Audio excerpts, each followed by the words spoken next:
Monsieur Razi Hammadi. Merci, Madame la Présidente.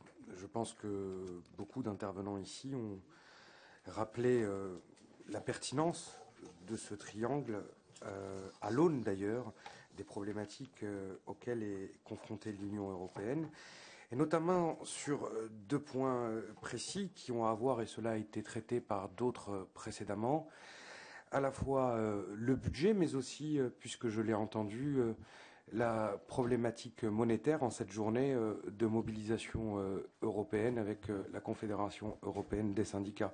Regrettez aussi mon absence à vos côtés hier soir, parce que je pense que ce triangle vit aussi de sa convergence de vues, de ses échanges, mais aussi de sa convivialité. Ça n'est que partie remise.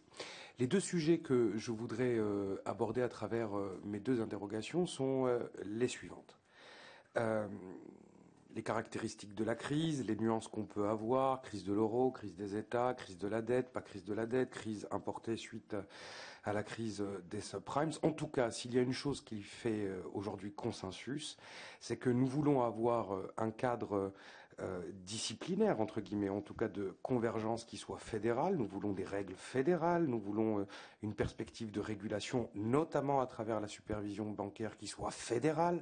Nous voulons une perspective fédérale. Mais ce que l'on constate aujourd'hui, c'est que, notamment sur la problématique monétaire, et j'interpelle nos collègues polonais, nous avons là aussi des stratégies différentes. Et la question que je voudrais leur poser, c'est que l'absence aujourd'hui de parité fixe entre le zloty et l'euro ne fausse-t-il pas concrètement la concurrence à la veille d'une entrée dans l'euro?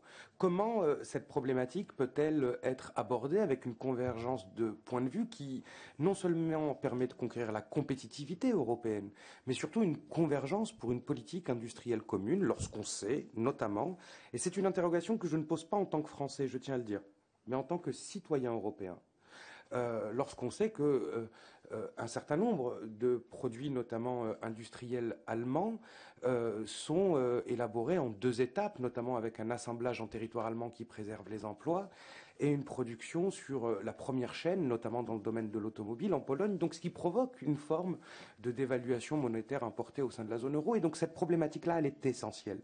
Et je pense qu'il faut qu'on l'aborde entre nous, et je voulais avoir votre avis. Deuxième chose, très rapidement, je pense que cette problématique monétaire est de moyenne perspective en termes de temps, ce n'est pas de l'immédiat, et nous devons sauver l'Europe maintenant. Et lorsque on élabore avec les économistes, avec les politiques, les citoyens, ce que sont les marges de manœuvre actuelles et concrètes, il s'avère que seul le budget européen peut nous sauver. Et là encore, lorsqu'on regarde l'ensemble des États fédéraux de la planète, le minimum de budget fédéral est constitué de 25% de PIB, lorsque pour l'Union européenne, c'est à peine 1 point.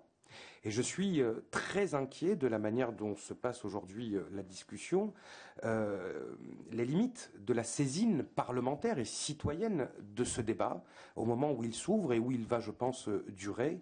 Et donc, de manière concrète et précise, la question que j'ai envie de poser, et notamment elle interpelle nos collègues allemands et polonais, n'est-il pas temps, au-delà de la progression en volume du budget européen, de revoir totalement sa structure, notamment dans le domaine de la politique agricole commune, et notamment face à une urgence qui est scandaleuse de mon point de vue, qui est une insulte aux générations futures.